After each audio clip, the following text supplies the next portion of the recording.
जी बहुत बहुत नमस्कार। भोरे भोर के एक और एपिसोड में हमारा आपका आमना सामना हो रहा है और हम खबरें थोड़े करते हैं, हम तो आपके साथ बात करते हैं। और ये बात इतनी ज़रूरी होती है कि हमें आना पड़ता है, क्योंकि जैसे हमारी जिम्मेवारी बनती है इस लोकतंत्र के उस स्तंभ को बिल्कुल मजबूती के साथ तैयार रखना, मजबूत रखना, वैसे ही आपकी जिम्मेवारी बनती है, क्योंकि इस लोकतंत्र के पहले अक्षर में, पहले शब्द में आप हैं, लोग हैं।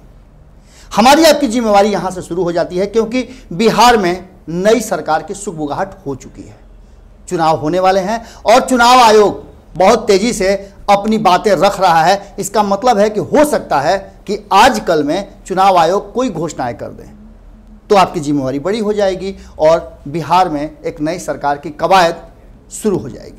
हालांकि चुनाव आयोग ने स्पष्ट कर दिया है कि 29 नवंबर से पहले ये पूरी प्रक्रिया कर ली जाएगी, क्योंकि उसके बाद फिर संवैधानिक संकट आ जाएगा और अगर 29 से पहले एक नई सरकार का गठन नहीं हुआ तो विधानसभा को भंग कर दिया जाएगा।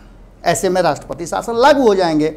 ये नीतीश कुमार नहीं चाहेंगे, क्योंकि नीतीश कुमार चाहते हैं कि चुनाव हो जाए और मजबूती के साथ उन्हें इस बात का भी भरोसा है कि बिहार की जनता उन्हें एक बार फिर से मौका देगी। अब ये मौका देंगे आप कि नहीं देंगे, ये आप पर निर्भर करता है, लेकिन इसके पीछे बहुत सारी ऐसी बातें हैं जो एक बार फिर से नीतीश कुमार को मजबूती प्रदान कर रही हैं। हमने लगातार खबरों के माध्यम से दिखाया है कि तेजस्वी यादव बड़ी मजबूत विकल्प के साथ खड़े हैं, लेकिन जब घर का कितना भी मजबूत बना दें आप और पिलर अगर मजबूत नहीं हो तो उस घर की मजबूती सिर्फ दिखावा होती है और कभी भी हल्के फुल्के झटके में भी वो मकान ध्वस्त हो सकता है। आपको याद होगा कि इस मकान में 5 पाए थे और पांचों पाए मिलकर के जब एनडीए के थपेड़े को लोकसभा में नहीं बर्दाश्त कर पाए तो आप विधानसभा की बात कर रहे हैं। हुजूर, विधानसभा तो आपका अपना चुनाव है, अपने राज्य के चुनाव में है, आप जा रहे हैं और अपने लोगों के लिए, आपके लिए चुनाव लड़ रहे हैं। ऐसी स्थिति में उस पिलर को अगर थोड़ा कमजोर था तो सीमेंट, प्लास्टर, पुचारा करके उसको और मजबूत करना था, लेकिन धीरे धीरे करके पिलर ध्वस्त होते जा रहे हैं। पहले माझी रूपी पिलर जो पतवार लेकर के खड़े थे वो बाहर हो गए। अब पंखा लिए हुए आरएलएसपी बाहर होने की कवायद में लग गए हैं। साफ तौर पे उन्होंने बहुत सारी बातें कह दी हैं और इन बातों का कहीं ना कहीं असर सीधा हो रहा है कि नीतीश के सामने बहुत ही कमजोर हैं तेजस्वी यादव। अब ये बातें करने का आधार क्या है, आप ये जरूर जानना चाहेंगे, क्योंकि बिहार में जहां नीतीश कुमार को लेकर के एंटी इनकम्बेंसी चल रही है, वहीं कल तक तो हम ये बातें कह रहे थे कि बहुत मजबूत हैं तेजस्वी यादव, लेकिन तेजस्वी यादव मजबूत तब हैं जब आप पूरी तरह से अपने हर पाए को मजबूती के साथ पकड़ के रखे हुए हैं। जब तक तलवार मयान में है तब तक आप उससे वार नहीं कर सकते हैं। जैसे ही मयान से निकलता है तो वो कहीं भी मार काट करने के लिए तैयार हो जाता है। बिल्कुल, अब ये तलवार मयान से निकलने के लिए मजबूर है। उन्होंने साफ तौर पे बताया है कि किस तरह से उनकी उपेक्षा की जा रही है। इसी उपेक्षा का दंश झेलते झेलते जीतन राम मांझी निकल गए। अब बारी आरएलएसपी की है।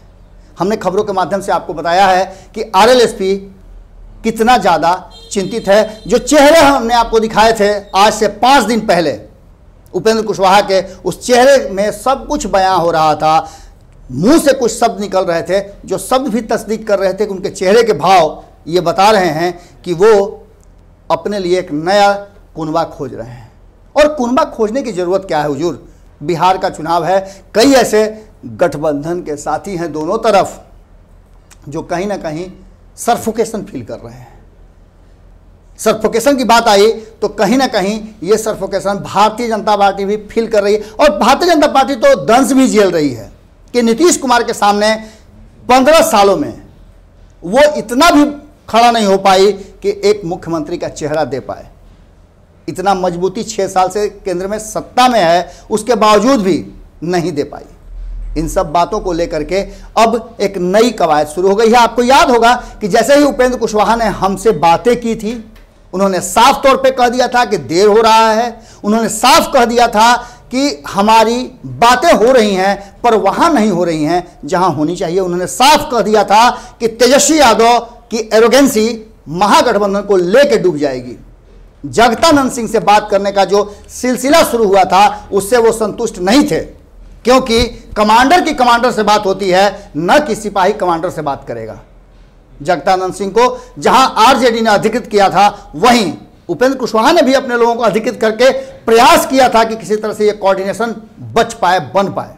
नहीं हो सका, और जब नहीं हो सका तो आप समझ सकते हैं उपेंद्र कुशवाहा कोई छोटे मोटे नेता तो है नहीं। पार्टी भले उनकी कई बार बिखर गई हो, लेकिन मजबूती के साथ उन्होंने उसका डंडी पकड़ के रखा है। झंडा तो फिर से लगा देंगे, और झंडा लगाने की कवायद एक बार फिर से शुरू हो चुकी है।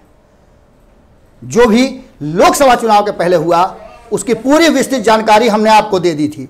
अब उस जानकारी के आगे की बात हम करते हैं कि क्या विकल्प हैं। आपको जैसा कि भारत लाइव के संपादक नमन मिश्रा जी ने एक विकल्प दिया था, और उस विकल्प में मैं भी साक्षी था।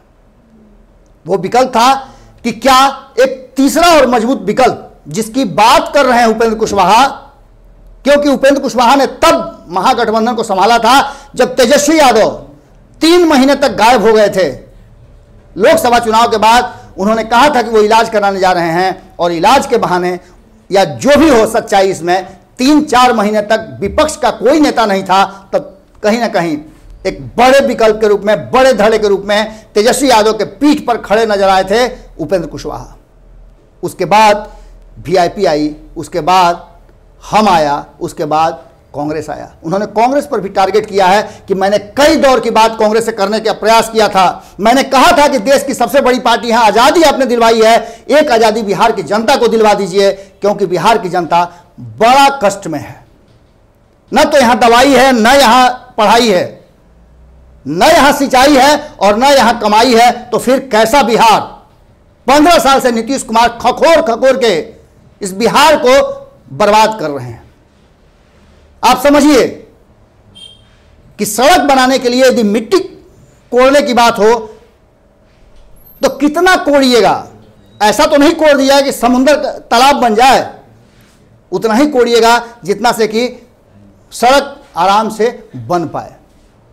अब स्थिति यह है कि ये सारे विकल्प धरे के धरे रह गए, और सबसे बड़ी बात मुख्यमंत्री के उम्मीदवारी पर आकर के ग्रहण लग गया है। उपेंद्र कुशवाहा ने दबे जुबान में इस बात को कह दिया है कि हम नए विकल्प की बात कर रहे हैं, हम नीतीश कुमार के विरुद्ध एक मजबूत विकल्प की बात कर रहे हैं। और ये बातें तब से शुरू हो गई थी जब उपेंद्र कुशवाहा को उनकी क्षमता के अनुरूप उनके दल के साथ साथ और भी कई लोगों ने मुख्यमंत्री के उम्मीदवार के रूप में और नीतीश के एक मजबूत विकल्प के रूप में सामने रखा था। अब इसमें कितनी बातें थी, कितना इससे डर गए थे तेजस्वी यादव, ये तो अलग बात है, हम इस पर बहस भी नहीं करेंगे, क्योंकि तेजस्वी यादव की पार्टी अभी विधानसभा में सबसे बड़ी पार्टी है जिसका इनकार आप नहीं कर सकते हैं। नीतीश कुमार के साथ जिनको कि सुशासन बाबू कहा जाता है, 2015 में साथ चुनाव लड़े थे, लेकिन श्रेष्ठता तो कहीं ना कहीं आरजेडी ने ही अपनी कायम की थी और बताया था। इन सब बातों के बीच में अब उपेंद्र कुशवाहा क्या करने जा रहे हैं, तो कई विकल्प आपके सामने हैं। हमने आपको बताया कि भूपेंद्र यादव से कई दौर की बातचीत हो चुकी है, और जहां एनडीए में नीतीश कुमार के जो दबंगई है, उस दबंगई से भारतीय जनता पार्टी भी आक्रांत है, उसे भी एक डूबते को तिनके के सहारा जैसा कहीं ना कहीं उपेंद्र कुशवाहा नजर आ सकते हैं। क्योंकि एनडीए में भी जम करके चिराग पासवान ने जिस तरह से लौ से मशाल जला दिया है, वह लगता है कि एनडीए को धधका देगा। 143 सीटों पर लड़ने का उन्होंने ऐलान जो कर दिया, इसको लेकर के हालांकि भारतीय जनता पार्टी का नुकसान बहुत बड़ा नहीं है, लेकिन गठबंधन के रूप में बहुत बड़ा नुकसान होगा। और कहीं ना कहीं एक बात भारतीय जनता पार्टी चाहेगी कि अगर नीतीश कुमार नहीं तो विकल्प दूसरा कौन हो सकता है। जहां एक तरफ उपेंद्र कुशवाहा के निकलने का बहुत ज्यादा मलाल आरजेडी को नहीं है, ना ही आरजेडी मातम मना रही है, निकल करके चले गए जीतन राम मांझी, आपने कहीं कोई हर्ष, विषाद या फिर कोई प्रतिक्रिया देखी? बिल्कुल नहीं देखा होगा आपने, और नहीं तो साफ तौर पे कोई एक्शन रिएक्शन करने से आरजेडी ने अपने आप को दूर रखा। बिल्कुल आरएलएसपी के जाने को लेकर के, उनके इस घोषणा को लेकर के, इनके बयानों को लेकर के आपने देखा होगा कि बहुत ज़्यादा बातचीत नहीं हो रही है। हाँ, भाई वीरेंद्र ने थोड़ा सा जरूर कहा था कि हमने किसी को पगहा में डोर में बांध के नहीं रखा है, जिसे जाना है उसे रोक नहीं सकते हैं। और यही हमारी जब बात जगदानंद सिंह से हुई तो उन्होंने भी कहा कि हमने तो प्रयास किया, लेकिन अगर जिसके मन में कहीं और आस्था हो तो उसे रोका नहीं जा सकता है, क्योंकि आस्था और निर्णय दोनों ही वो कर चुका होता है व्यक्ति जब उसे कहीं आस्था हो जाती है। अब देखने वाली बात होगी कि जो विकल्प, जो बातें उपेंद्र कुशवाहा कह रहे हैं उस पर अमल कब करते हैं, क्योंकि हमारे पास जो जानकारी मिली है, हम भोरे भोर में सबसे बड़ी बात आपको ये बताने आए हैं कि नीतीश कुमार और तेजस्वी यादव के उम्मीदवारी पर एक मजबूत उम्मीदवारी देने का विकल्प चल रहा है। और ये विकल्प तीसरे फ्रंट की बहुत सारी कवायतें शुरू हुई हैं, लेकिन उसमें अगर पप्पू यादव की बात करें तो उन्होंने बहुत पहले कहा था, और कल भी उन्होंने इस बात को दोहराया है कि मैंने तो बहुत पहले कह दिया था कि नीतीश कुमार का विकल्प तेजस्वी यादव नहीं हो सकते हैं। जब भाषा और बात टैली करने लगे तो चीज़ें आपको समझनी होंगी। ऐसा नहीं है कि पप्पू यादव इस बिहार के नेता नहीं हैं, बिहार में उन्होंने कुछ नहीं किया है। पप्पू यादव यूं ही बातें कर देते हैं, उनके पीछे भी एक बड़ा हुजूम है। कई बार उन्होंने सामने से खड़ा होकर के टारगेट किया और चैलेंज किया है। इसलिए पप्पू यादव को आप नाहक यूं ही अलग नहीं कर सकते हैं। इस बिहार की राजनीति में उनका भी कहीं ना कहीं पैवस्त है, इस जमीन में उनका भी कुछ ना कुछ रोपा हुआ है, वो कभी ना कहीं प्रस्फुटित तो होगा ही। उसके बीज निकलेंगे बाहर और तना बनेगा, भले ही उसमें वक्त लग जाए पर होगा जरूर। और लगता है कि शायद ये वक्त बिहार विधानसभा चुनाव में शुरू हो चुका है। चिराग पासवान को उन्होंने कहा था कि वो मुख्यमंत्री के उम्मीदवार हैं, और चिराग पासवान शायद उसी रास्ते पर निकल चुके हैं। अभी भी उनके समर्थन में वो लोग तैयार हैं। हमने आपको बताया था कि एक मुख्यमंत्री और 4 मुख्यमंत्री का एक विकल्प बिहार में तैयार हो रहा है। क्या 4 मुख्यमंत्रियों में से एक कांग्रेस का, एक आरएलएसपी का, एक वीआईपी का और एक पप्पू यादव होंगे? सोचिएगा जरूर, क्योंकि अगर ऐसा होता है तो भारतीय जनता पार्टी को भी नीतीश कुमार के दबंगई से निजात मिल जाएगा। और जो ये लगातार महागठबंधन में गुंडागर्दी की बात की जा रही है, दबंगई की बात की जा रही है, और ये कहा जा रहा है कि किसी का नहीं सुनते हैं तेजस्वी यादव, उससे भी कई लोगों को निजात मिल जाएगा। हालांकि बहुत मुश्किल है एक साथ जुड़ना और लंबे समय तक चलना, क्योंकि भावनाएं और स्वार्थ दोनों ही बड़ा जल्दी बदलती हैं। अपने दोस्त और दुश्मन तो राजनीति में अक्सर बदलते रहते हैं। आपने सुना भी होगा कि सियासत में कुछ भी संभव है। भोरे भोर में ये विश्लेषण आपको कैसा लगा जरूर बताइएगा, क्योंकि ये पूरी तरह से वर्तमान में बिहार की जो स्थिति है उस पर आकलन के हिसाब से था, और अलग अलग राजनीतिक दलों से बातचीत के आधार पर था, बयानों के आधार पर था। हमने पूरे दिन कल आपको बिहार की सभी घटनाओं से परिचित कराया। क्या तेजस्वी यादव और नीतीश कुमार का विकल्प बिहार को मिलने जा रहा है? प्रश्न का जवाब कमेंट बॉक्स में चाहिए हमें। आप अपना विचार, अपनी भावनाएं, अपनी बातें और अपने क्षेत्र की समस्याओं के साथ हमसे जरूर जुड़ें। फिर मिलते हैं किसी खबर के साथ। नमस्कार।